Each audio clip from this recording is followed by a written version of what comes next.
Kenapa Indonesia itu selalu membela Palestina? Karena Bung Karno, zamannya Bung Karno, dulu sedang munculnya revolusi di dunia ketiga. Kalau zamannya Soekarno itu yang geopolitiknya ancaman bagi negara Arab itu adalah Zionisme. Sekarang negara Arab itu lebih takut sama Iran, ketimbang dengan Zionis.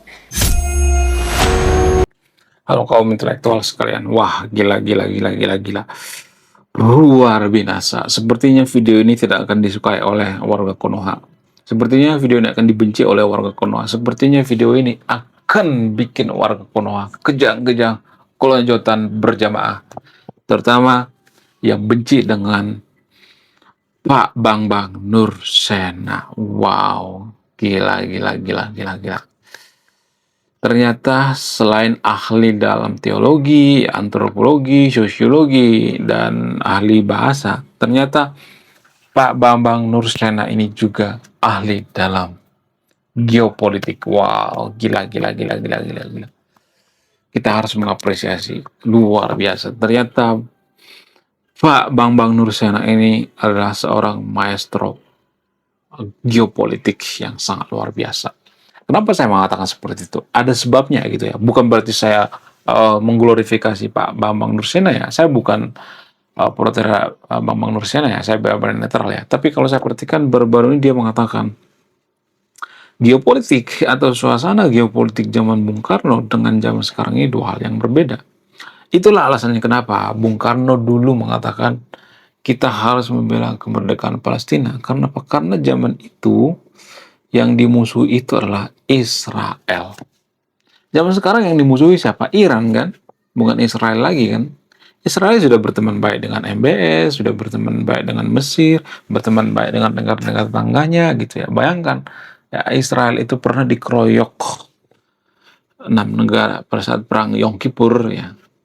Tapi apakah Israel membalas? Enggak kan? Israel malah memberikan air gitu ya.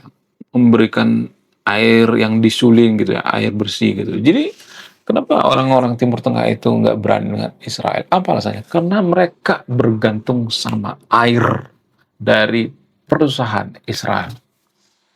Ya Israel itu bisa mengubah air laut menjadi air bersih. Ya tidak hanya bisa mengubah roti dan ikan gitu ya.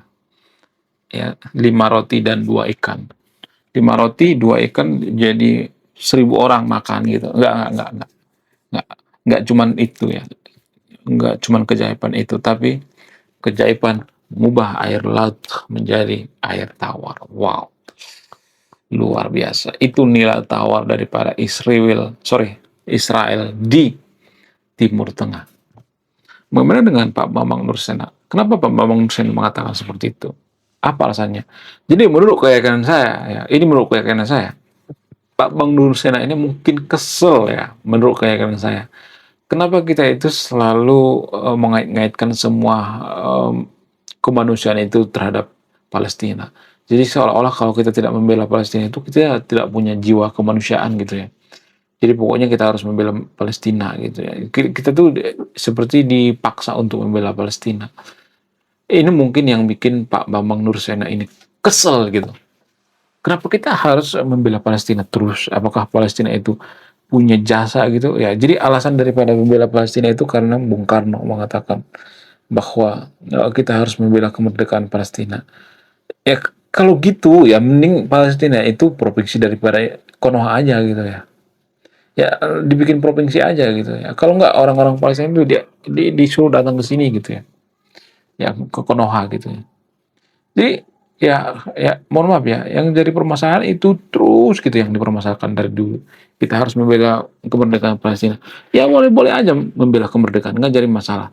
Tapi permasalahan kita terlalu fokus gitu, terlalu fokus ngurusin negara lain, kita tidak pernah fokus ngurusin negara kita. Itu yang jadi permasalahan. Ya, jadi geopolitik zaman dulu dengan sekarang jauh berbeda. Ya, zaman sekarang itu sudah berbeda banget ya.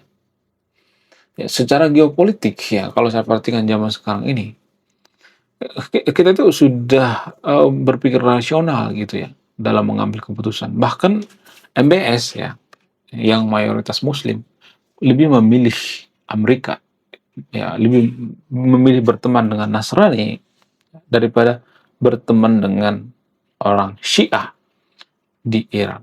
Kenapa bisa seperti itu? Apa alasannya? Ada banyak alasan ya, tapi alasan yang paling masuk akal itu karena itu menguntungkan. Dalam geopolitik itu, ya kita membela yang menguntungkan. Apakah ini munafik? Enggak, ini pragmatis ya. Dan cenderung oportunis sih sebenarnya. Kalau ada yang mengatakan kita tuh nggak boleh oportunis ya, ya dalam geopolitik ya kita harus gitu. Semua negara-negara maju itu oportunis. Iya, nggak percaya? Amerika juga seperti itu kok. Apa oportunis daripada Amerika dalam perang Iran ini? Ya, pabrik senjata, kipas-kipas duit ya. Itu namanya oportunis. Senjata mereka laku gitu ya. Jadi yang paling tidak suka dengan perdamaian Timur Tengah itu adalah menjual senjata. Itu guys ya. Mohon maaf, nggak semua ya disclaimer on ya. Jadi ya itu sangat mempengaruhi gitu ya. Jadi Pak Bambang Nursena ini luar biasa ya pengamatannya, luar biasa. Ya, saya melihat Pak Bambang Nursena ini adalah orang yang beriman gitu ya, tidak pernah mengejek agama lain gitu ya. Dia cuman melakukan pembelaan. Jadi apologet yang sebenarnya itulah Pak Bambang Nursena. Nanti akan saya bikin konten khusus tentang ngurusin apologet ya. Tapi gini guys ya, mohon maaf bagi yang terpilih, saya tidak memprovokasi yang terpilih, tapi gini. Sekarang kan apologet itu kan sudah mulai ricuh ya, repot gitu ya, sudah mulai banyak masalah, sesama agama ribut gitu ya, Kristen dan Katolik ribut. Ya siapa sih namanya? Edis TV dan Bang RK ribut gitu ya. Sama Agatha ribut, Elia Miron ribut, apa? Oh, kacau. Kenapa mereka ribut? Apa alasannya? Apa yang mereka ributkan? Yang mereka ributkan itu adalah donasi. Ya, jadi lagi-lagi donasi lah sebenarnya yang mereka ributkan.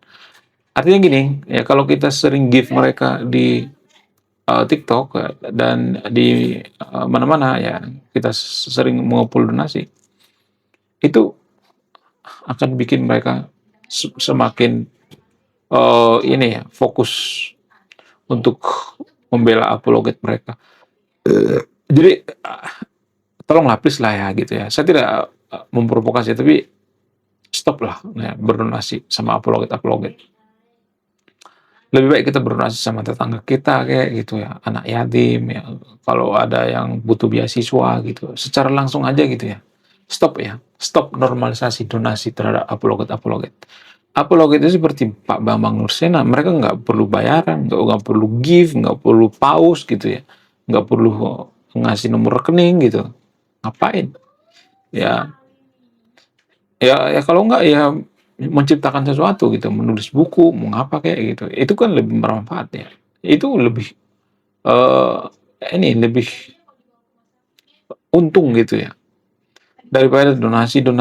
Jadi kita sedikit-sedikit mengharapkan donasi itu kan gak bagus guys. Itu tidak bagus ya. Jangan sedikit-sedikit mengharapkan donasi gitu.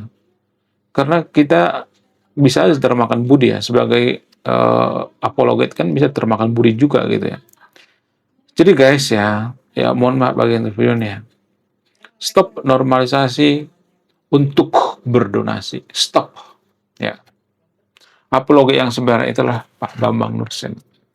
Saya tuh pengen collab dengan Pak Bambang Nursena, tapi saya nggak tahu ya gimana cara ngubunginnya gitu. Saya tuh pengen ngobrol gitu ya dengan Pak Bambang Nursena. Ada banyak hal yang perlu saya tanyakan. Ada banyak hal yang perlu saya pelajari dari beliau ini karena luar biasa ya.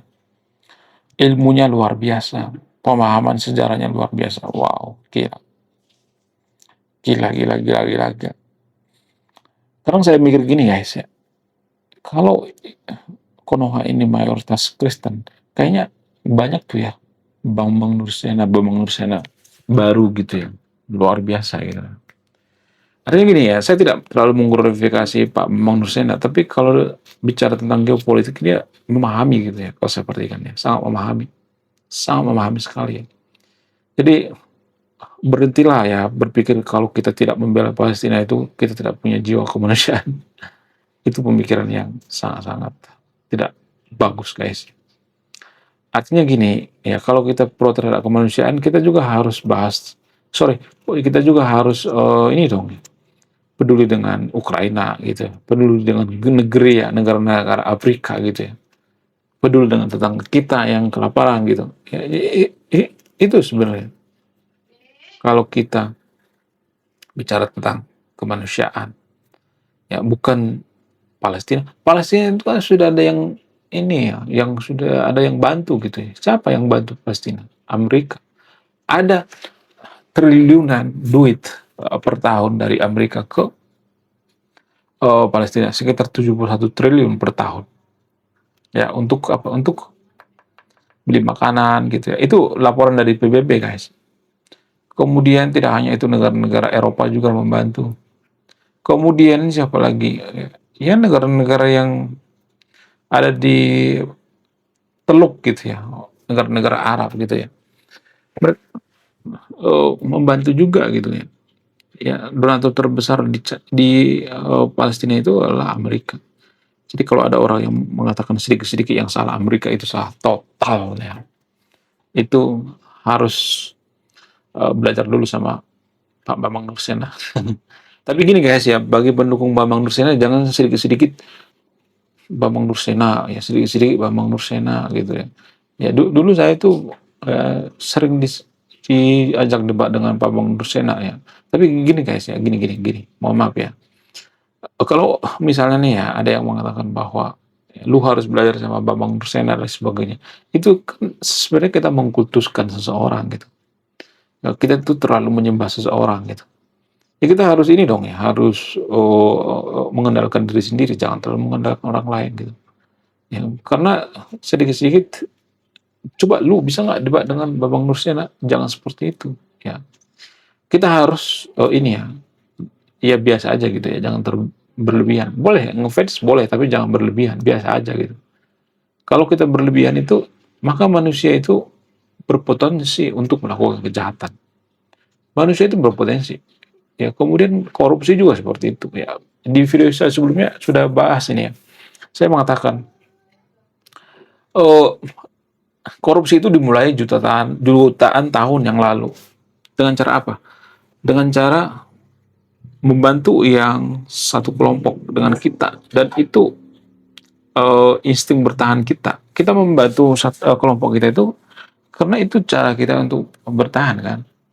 Nah, itu semacam insting. Nah, itu tuh ke bawah-bawah tuh ya. Pemikiran seperti ini ya di alam bawah sadar sampai sekarang ini. Jadi manusia itu berpotensi untuk mencuri gitu ya. Kalau ada kesempatan. Ya, berbuat jahat juga seperti itu kok ya. Kalau ada kesempatan, berpotensi gitu. Ya, menurut kalian gimana? Coba tulis komentar ya. Siapa fans Pak Bambang Nursena? Coba absen di kolom komentar ya. Wah, gila, luar biasa. Akhirnya buku kedua dan ketiga gua rilis juga. Buku kedua gua ini judulnya Budi Tanpa Pekerti. Dari judulnya sudah menarik. Dan kisah daripada buku ini sangat-sangat dilematis sekali. Di mana karakter dalam buku ini bercerita, ada dua pilihan yang sangat sulit. Yang pertama, ketika seorang tokoh dalam buku ini tidak bawa-bawa agama saat kampanye, maka dia bisa dipastikan kalah. Tapi ketika bawa-bawa agama dalam kampanye, ketika dia bawa-bawa kalimat insya Allah, maka dia bisa dipastikan menang. Nah, yang jadi pertanyaan, kalau Anda di posisi karakter dalam buku ini, mana yang Anda pilih? Ini temanya sangat cocok dengan tema channel ini, bahas tentang agama. Kemudian tidak hanya ini juga menarik guys ya, Tanah Luka. Dari judulnya juga udah kelihatan ya, ini cerita penuh dengan luka. Dimana kisah dalam buku ini ada seorang kiai yang sangat-sangat dilematis. Dia bingung memilih antara menyelamatkan hutan atau menyelamatkan 1000 anak yatim. Jadi kalau Anda di posisi buku ini, mana yang Anda pilih? Nah, yang menarik dari kedua buku ini adalah menggunakan sudut pandang sastra Nobel. Kapan lagi ya kan baca buku yang setara dengan buku Nobel. Wow, luar biasa. Silahkan di check out sekarang juga. Kalau nggak di check out juga nggak apa-apa. Karena saya nulis buku itu bukan nyari duit sebenarnya. Ya, karena saya pengen berkontribusi terhadap kemajuan bangsa kita. Itu tujuan saya nulis buku ya. Jangan lupa link pembeliannya ada di pin komentar video ini. Jadi endingnya apa ya? Saya penasaran ini. Saya jadi penasaran ini isinya apa. Beli juga beli. Link pembeliannya ada di pin komentar video ini. Oke guys, sekian video ini. Terima kasih sudah memahami. Saya kaum intelektual, salam rasional.